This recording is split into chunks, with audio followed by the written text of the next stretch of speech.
Tabales vous présente aujourd'hui la IPV Mini de chez Pioneer4U. Donc c'est une box électronique de 30 watts.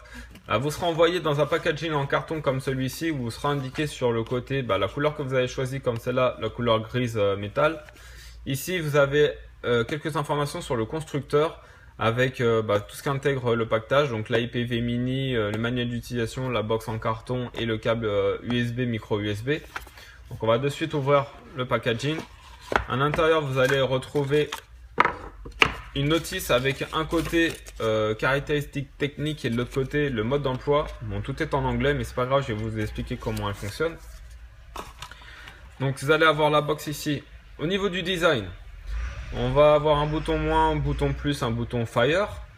On va avoir une connexion 510 qui est montée sur ressort. Donc c'est vraiment la grosse nouveauté de chez Pioneer4U sur cette nouvelle box.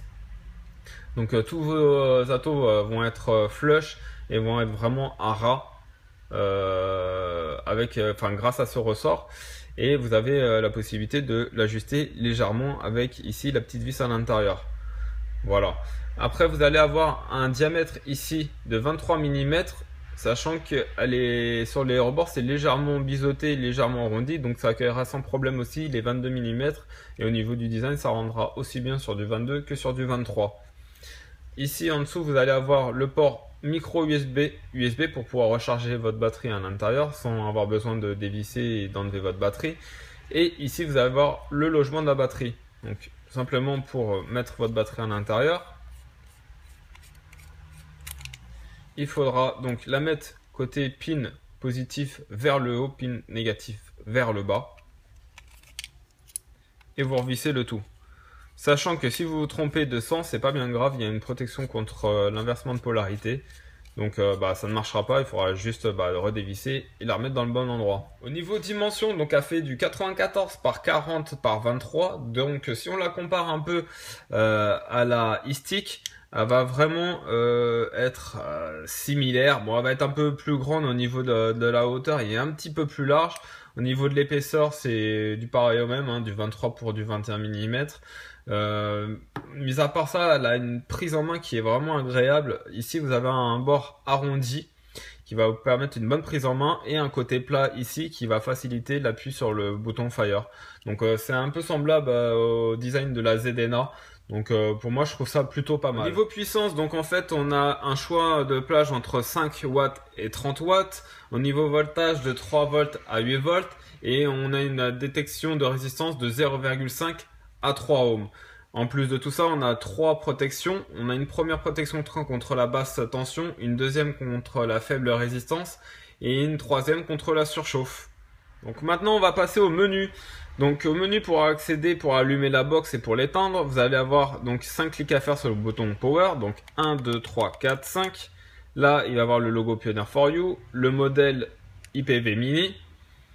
Et vous allez avoir donc l'affichage avec le wattage variable, la tension de la batterie en volts et ici la résistance, la valeur de la résistance avec l'indication de charge de la batterie.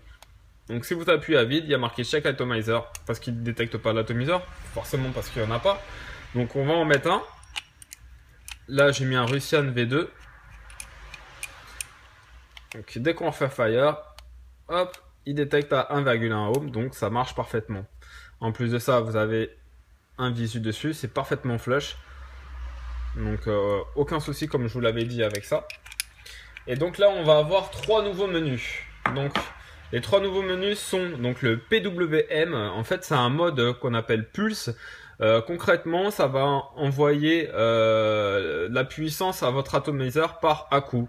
Donc, ça va faire du pshht, pshht, pshht. Bon, avec des fréquences beaucoup plus intenses. Mais voilà, ça vous permet en fait ce mode-là d'avoir la batterie qui est un peu plus, qui garde un peu plus l'autonomie dans la journée.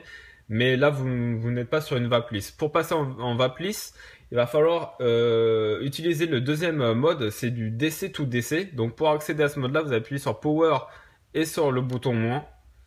Et là, donc vous rentrez dans le DC to DC, où là, vous allez avoir une puissance qui est régulée.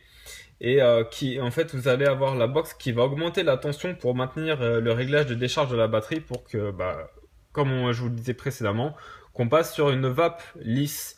Voilà. Ensuite, vous allez avoir un troisième réglage qui est vraiment à part. Donc, ça va vous permettre de recharger, par exemple, un téléphone portable. Donc, il faudra rajouter un accessoire qui n'est pas compris d'origine pour pouvoir le faire fonctionner. Donc, pour utiliser ce mode-là, il faudra appuyer sur le plus et le moins en même temps. Et voilà, vous êtes en mobile on. Donc là, si vous avez l'adaptateur, ça va recharger votre téléphone. Si vous laissez un atomiseur au bout avec mobile on, il va être en fire sans arrêt. Donc pour désactiver ce mode-là, vous rappuyez sur le plus et moins. Et là, donc le mobile, il passera en off. Voilà pour ce qui est des trois nouveaux menus. Et dernière petite chose, vous avez la même chose que vous aviez avant sur les IPv2S et la IPv3. Vous avez les 5 mémorisations.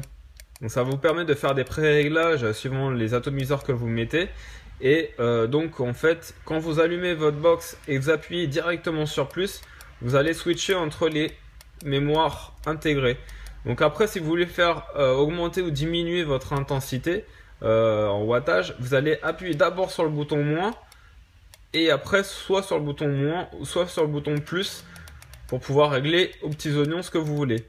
Après, pour valider, vous appuyez sur le bouton Fire avec un atomiseur au bout et ça va mémoriser votre nouvelle donnée sur la mémoire que vous avez sélectionnée préalablement. Voilà. Donc pour résumer un petit peu, c'est une très belle box, elle est vraiment fonctionnelle. Voilà, détecte du 0,5 ohm à du 3 ohms, donc tout ce que vous avez comme souci pour mettre vos anciens atomiseurs ou vos atomiseurs reconstructibles qui n'était pas possible de mettre sur la stick, dessus c'est possible. Il est possible aussi de mettre donc l'Atlantis qui est arrivé à peu près en même temps que celle-là. Celle-là, elle arrivait juste un petit poil après. Mais donc voilà, l'Atlantis il va très bien dessus. Donc pour rappel, l'Atlantis c'est une résistance de 0,5 ohm, donc ça marche sans aucun souci. Au niveau des moins, je dirais que voilà, elle a un petit gling gling au niveau des boutons qui bouge vraiment légèrement, mais il y en a quand même. Donc voilà, ça peut gêner certains, mais voilà, c'est pas très intense non plus. C'est pas très intense non plus au niveau du bruit. Donc voilà, ça peut être un petit bémol. Et peut-être aussi, là, vous avez un écran un peu au miroir, donc pour les traces de doigts, pour ceux qui sont vraiment accros au nettoyage et à la propreté, voilà, il faudra avoir peut-être un petit chiffon sur vous pour pouvoir essuyer si vous mettez vos mains dessus. Mais franchement, ça reste des moins qui sont pas forcément très ennuyants sur la vie de tous les jours. Après, le gros plus par rapport à l'Ice-T, c'est que donc vous avez un accu qui est amovible. Donc voilà, si la batterie elle est déchargée ou si elle n'arrive plus à charger, vous pouvez toujours l'enlever, la remplacer par une autre et vous repartez à zéro. En coloris, elle sera disponible en grise et en noir sur un prix de 59,90 € pour le lancement. C'est un très bon rapport qualité-prix et c'est du très bon matériel. Voilà, donc je vous souhaite une bonne vape et puis à bientôt.